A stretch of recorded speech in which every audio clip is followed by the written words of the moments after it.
नमस्कार प्रिय विद्यार्थियों। पिछली YouTube लेसन में हमने पूर्व डार्विनियन वर्गीकरण पद्धतियों का काल प्रथम अर्थात पीरियड फर्स्ट के मुख्य वर्गीकरण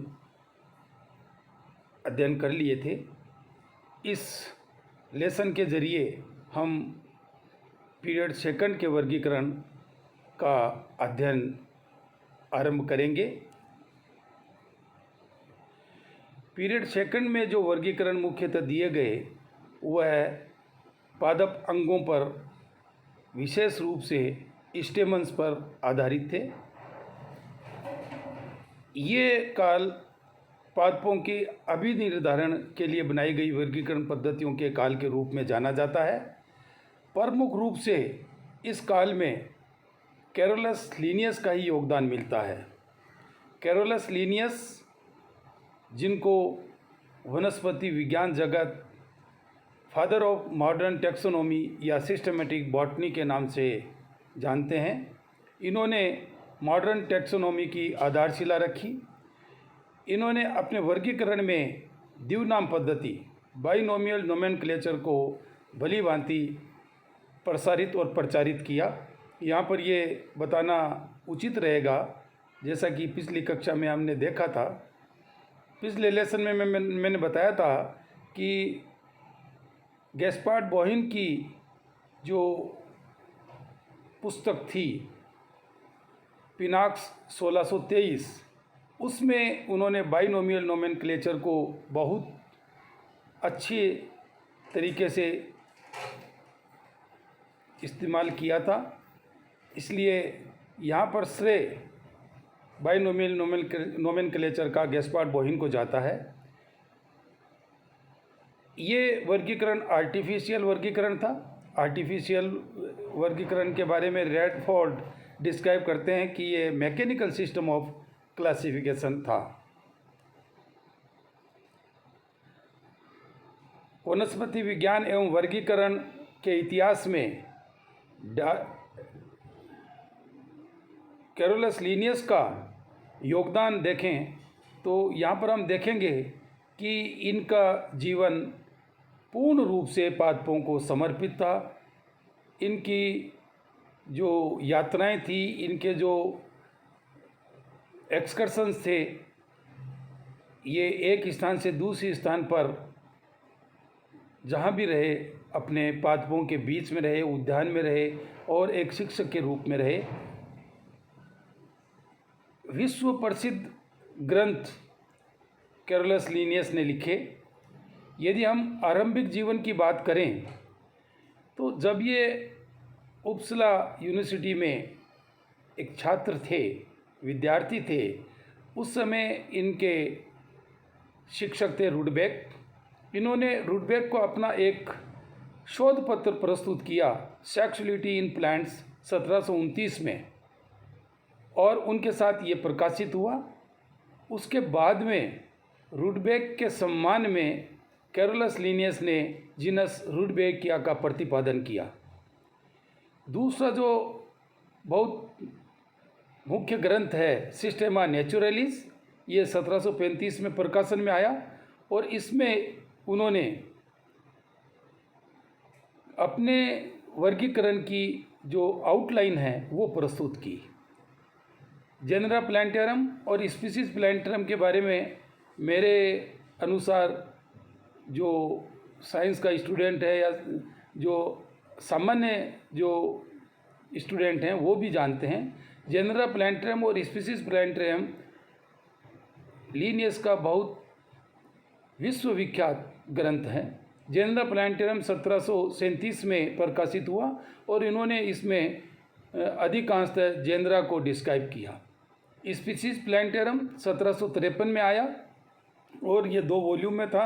इसमें इन्होंने प्लांट को आइडेंटिफाई कैसे करें और प्लांट की जातियों का डिस्क्रिप्शन कैसे करें, इसका वर्णन किया। इसके अलावा उनका जो ग्रंथ मिलते हैं फ्लोरा लेपोनिका और हॉर्टस क्लिफोर्टियनस, ये सिर्फ मैन्युस्क्रिप्ट के रूप में ही विद्यमान है।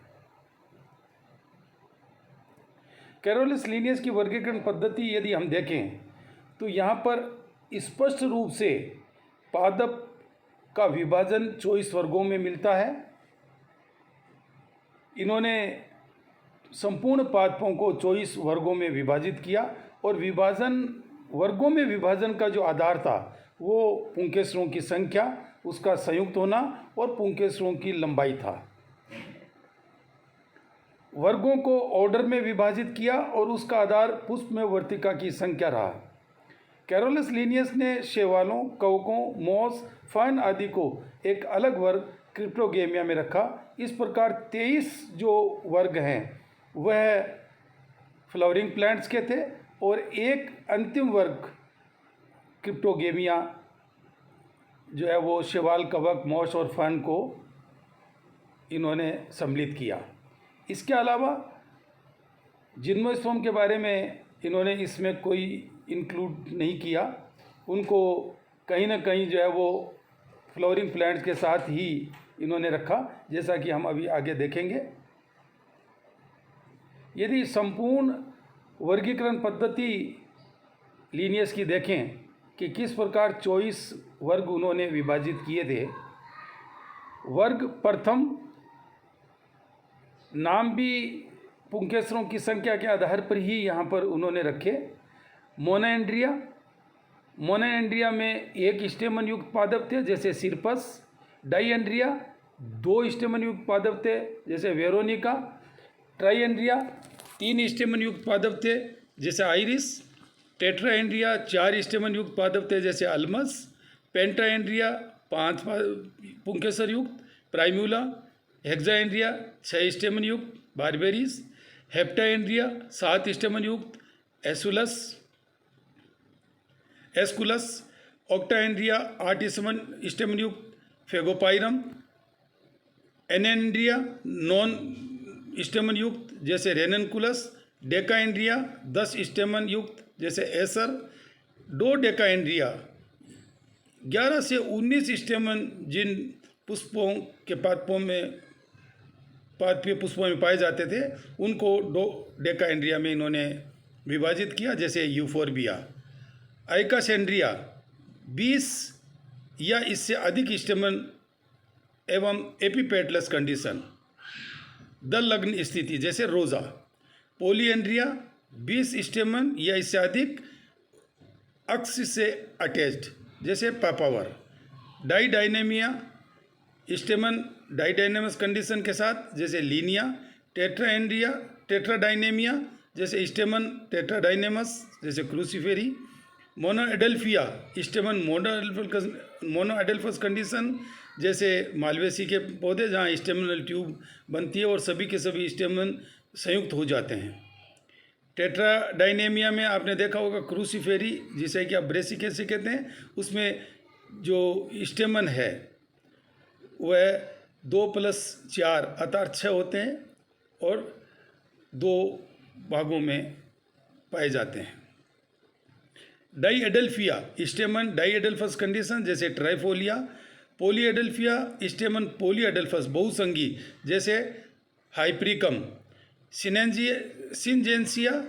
सिनजेनेसियस कंडीशन के साथ स्टेमन जैसे कंपोजिटी में आपने देखा होगा एंथर्स जो है वो जुड़ते हैं, फिलामेंट फ्री रहते हैं। इन्होंने इसको अलग एक वर्ग में रखा जिसे सिनजिनेसिया कहते हैं। गाइनएंड्रिया स्टेमन एडेनेट टू गाइनोसियम। स्टेमन और गाइनोसियम एक दूसरे के साथ जो है वो एडेनेट करते हैं जैसे ऑर्किडेसी के पादप। मोनोइसिया प्लांट मोनोसियस एक लिंगी जैसे टाइफा। डायोसिया प्लांट्स डायोसियस। मोनोसियस प्लांट द्विलिंगी जैसे टाइफा। डायोसिया प्लांट डायोसियस जैसे एक लिंगी जैसे सेलिक्स। पोलीगेमिया प्लांट्स पोलीगेमस बहुगेमस जैसे एम्पटम। और क्रिप्टोगेमिया फ्लावर्स कंसील्ड अर्थात अपुष्प रहित पादप जिनमें एल्गी, फंजाई, मोसेज और फर्न्स को उन्होंने विभक्त किया। यहाँ पर हम ये देखते हैं कि फ्लावरिंग प्लांट्स को केवल और केवल पुष्प के पुंकेसर, उनकी स्थिति और गाइनोसियम की स्थिति के आधार पर इन्होंने 24 वर्गों में विभक्त किया। ये एक आर्टिफिशियल वर्गीकरण था। हम